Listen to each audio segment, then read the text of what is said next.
नमस्कार, स्वागत है आपका हमारे आचार्य यागेंद्र मिश्रा चैनल पर। पितृपक्ष में खाना है आपको ये तीन चीज़। दोस्तों, हिंदू पंचांग के अनुसार भाद्रपद मास की पूर्णिमा तिथि से पितृपक्ष आरंभ होते हैं, जो अश्विनी मास की अमावस्या, जिसे सर्वपितृ अमावस्या भी कहा जाता है, उस दिन समाप्त होते हैं। इस बार पितृपक्ष 10 सितंबर से शुरू होगा और 25 सितंबर को समाप्त होगा। मान्यता है कि मृत्यु के देवता यमराज श्राद्ध पक्ष में पितरों को मुक्त कर देते हैं ताकि वो स्वजनों के यहाँ जाकर तर्पण ग्रहण कर सके। पितृ भाद्रपद पूर्णिमा पर पितृलोक से धरती पर आ जाते हैं और 16 दिनों तक श्राद्ध तर्पण पिंडदान ग्रहण करके पितृ अमावस्या की रात्रि को वापस पितृलोक में चले जाते हैं। इसलिए ये 16 दिन पूर्ण रूप से पितरों को समर्पित होते हैं।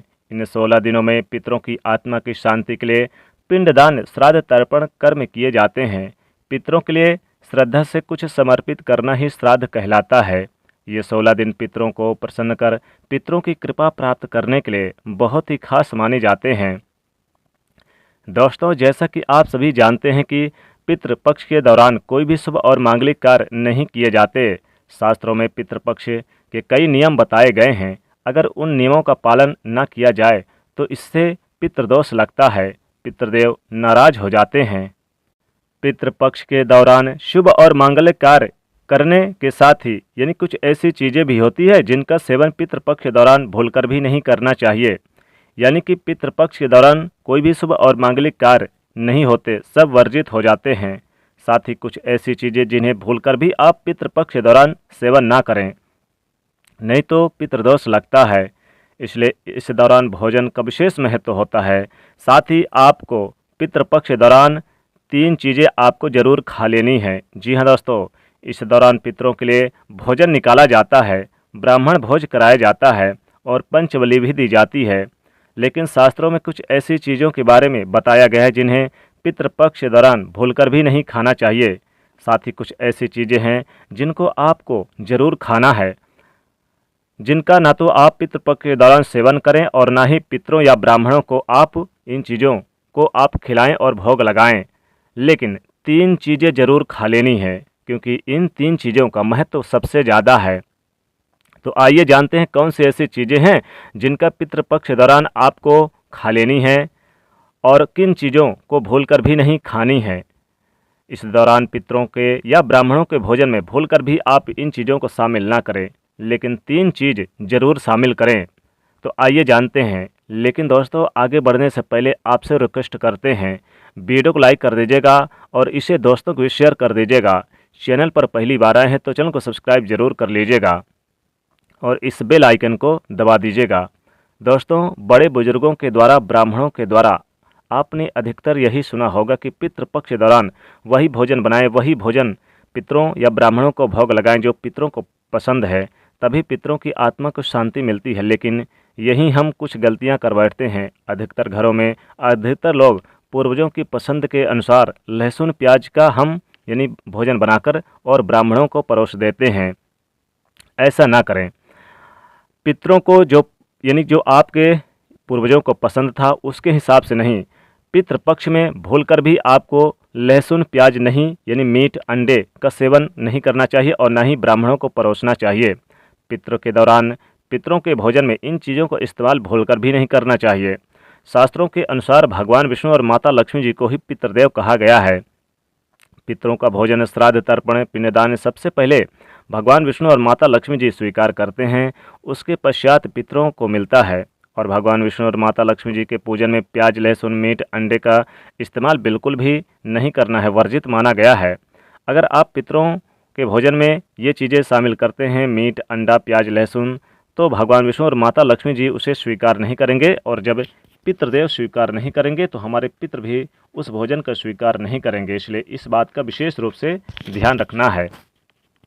तामसिक भोजन बिल्कुल भी आप ना बनाएं। जैसे कि बहुत से लोग मांस, मदिरा और यानी कि तामसिक भोजन मांसाहारी बनाकर, मीट वगैरह, अंडे वगैरह बनाकर और किसी को भी ज़रूरतमंद व्यक्ति को दान देते हैं। ऐसा बिल्कुल भी ना करें। यानी कि इन चीज़ों को बिल्कुल भी आप ना परोसें। द्वार पर आए कोई भी व्यक्ति को बासी भोजन ना कराएं। शास्त्रों में बताया गया कि पितृपक्ष के दौरान पितृ किसी भी रूप में द्वार पर आ जाते हैं, और अगर ऐसे में आप पितरों को बासी भोजन देंगे तो इससे आपको पितृदोष लगेगा। इसलिए इस बात का विशेष ध्यान रखें, ना तो बासी भोजन स्वयं करें और ना ही किसी को पितृपक्ष के दौरान आप कराएं। पितृपक्ष के दौरान चने का सेवन भी वर्जित माना गया है, जैसे कि चने के सत्तू नहीं खाना चाहिए, इसका इस्तेमाल ना करें। चने के बेसन का इस्तेमाल कर सकते हैं। चने का बेसन जरूर आप पितृपक्ष में आपको खाना है। बेसन से आप सब्जी बना सकते हैं, लेकिन काले चने और भुने चने का सेवन पितृपक्ष के दौरान भूलकर भी ना करें। दोस्तों, पितृपक्ष में पितरों को भोजन बनाते समय भोजन में चावल, दाल, रोटी यानी कि कच्चा भोजन ना बनाकर, बल्कि जब ब्राह्मणों को भोजन कराएं तो पक्का भोजन ही बनाएं, जैसे कि पूड़ी, कचौड़ी, पराठे, खीर, मालपुआ वगैरह जो भी आप बना रहे हैं ज़रूर आप बनाएं। थोड़े से आप दही भी ज़रूर दे दें। दोस्तों, कच्चे भोजन इस दिन आप स्वयं कर सकते हैं, लेकिन ब्राह्मणों को ना कराएं, क्योंकि ब्राह्मण जो होते हैं वो पितर देव यानी स्वरूप होते हैं।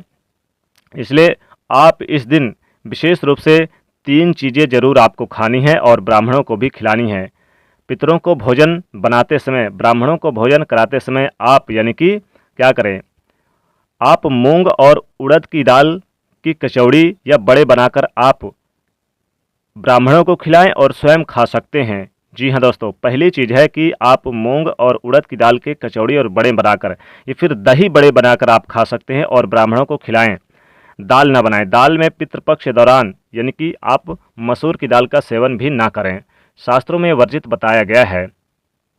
इस दौरान आप काले नमक, काले जीरे का भी सेवन ना करें। दोस्तों, बता दें कि इस समय आप जैसे कि लौकी, खीरा और सरसों के साग ना तो खाएं और ना ही खिलाएं। जी हाँ दोस्तों, और इसमें बंद गोभी के पत्ते भी आप ब्राह्मणों को ना परोसें। साथ ही कुम्हड़ा भी आप या ना खाएं और ना ही खिलाएं। श्राद्ध पक्ष में आपको इन चीज़ों को खाना है और खिलाना दोनों ही यानी कि वर्जित माना गया है, क्योंकि ये चीज़ें बिल्कुल ना खाएं। लेकिन कौन सी ऐसी चीज़ है जो आपको पितृपक्ष के दौरान खाना है? दोस्तों, ब्राह्मण भोजन में आप यानी कि खीर जरूर आप परोसे। खीर का विशेष महत्व है। खीर बनाकर और ब्राह्मणों को आप परोसे और स्वयं खाएं। जी हाँ दोस्तों, और आप पितृपक्ष के दौरान नींबू का भी सेवन ना करें। लेकिन दोस्तों, खीर आप उसी गाय के दूध का बनाएं जो यानी कि जिसका तत्काल बच्चा पैदा हुआ है, जिस गाय का, उस गाय का दूध ना बनाएं, उस गाय के दूध ना खाएं। और जो 15 दिन के बाद यानी हो गए हैं, उसी गाय के दूध की खीर बनाएं और खिलाएं और स्वयं ग्रहण करें। दोस्तों, पितृपक्ष के दौरान दही का भी सेवन करना और दही के साथ थोड़ी सी आप खांड मिलाने या फिर आप गुड़ और या कि शक्कर मिला के खा सकते हैं। इससे भी आपको विशेष लाभ होगा। दोस्तों, बता दें कि आप इस दिन दूध की खीर बनाकर और उसका भोग लगाएं और ब्राह्मणों को खिलाएं और स्वयं खाएं, इससे विशेष लाभ होता है। और साथ ही साथ दही बड़ा भी बनाकर खाएं और इसमें यानी कि आप चाहें तो पक्का भोजन यानी कि पूड़ी, कचौड़ी वगैरह पक्का भोजन ही आपको खाना है। यानी कि इन 3 चीज़ों को विशेष रूप से आपको खाना है। पक्के भोजन में आप यानी कि बना सकते हैं पूड़ी, कचौड़ी, दही, दाल बड़ा, और आप यानी कि पक्के भोजन में आप खीर भी बना लें, पराठे बना लें, और फिर आप यानी कि यही पक्के भोजन ब्राह्मणों को खिलाएं और स्वयं भी खाएं। हालांकि इस दौरान दूध के बने यानी कि कोई भी चीज़ आप यानी कि उसमें आप बना के खा सकते हैं। साथ ही साथ दोस्तों, तीसरी चीज़ है तिल। तिल का सेवन जरूर करें पितृपक्ष में, और जो भोजन करने आए ब्राह्मण उन्हें भी जरूर थोड़ा थोड़ा तिल परोसें। अगर आप खीर में भी डाल दें या आप अपने भोजन में भी काला तिल डाल दें तो विशेष लाभ होगा। यानी कि आपको काले तिल का भी सेवन जरूर करना है। काले तिल जरूर आपको खाना है पितृपक्ष में। दोस्तों, ध्यान रखें, पितृपक्ष के दौरान जो भी भोजन बनाएं उस भोजन में आप तिल अवश्य डालें। पितृपक्ष में जो पितरों को भोजन बनाएं और स्वयं ग्रहण करें, यानी जो स्वयं आपको खाना है वो काले तिल भी आप यानी जरूर डालकर खाएं।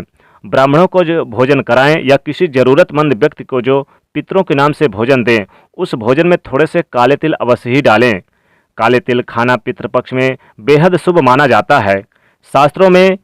शास्त्रों के अनुसार जिस भोजन में काले तिल होते हैं वो भोजन पितृ ग्रहण करते हैं, लेकिन जिस भोजन में काले तिल नहीं होते उसे भूत पिशाच ग्रहण करते हैं। इसलिए इस बात का विशेष ध्यान रखें, पितरों के भोजन में काले तिल डालकर ही आप परोसें।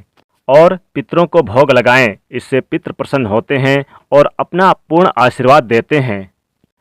तो दोस्तों, पितृपक्ष में खाना है आपको 3 चीज़, यानी कि आप पक्का भोजन पूड़ी कचौड़ी आप बनाएं, दही बड़े यानी उड़द की दाल की दही बड़े बनाएं, कचौड़ी बनाएं और साथ ही आप खीर बनाकर खाएं। खीर का बेहद अच्छा माना जाता है पितृपक्ष में। और आप काले तिल डालकर जरूर आप यानी बनाएं, काले तिल का सेवन जरूर करें पितृपक्ष में। तो इन चीज़ों का सेवन करना है। वीडियो पसंद आए दोस्तों तो इसे लाइक करिएगा और ज़्यादा से ज़्यादा अपने दोस्तों के बीच, रिश्तेदारों के बीच शेयर करिएगा और चैनल को सब्सक्राइब करके बेल आइकन को जरूर दबा दीजिएगा। जय माँ लक्ष्मी, जय शनिदेव, जय पितृदेव।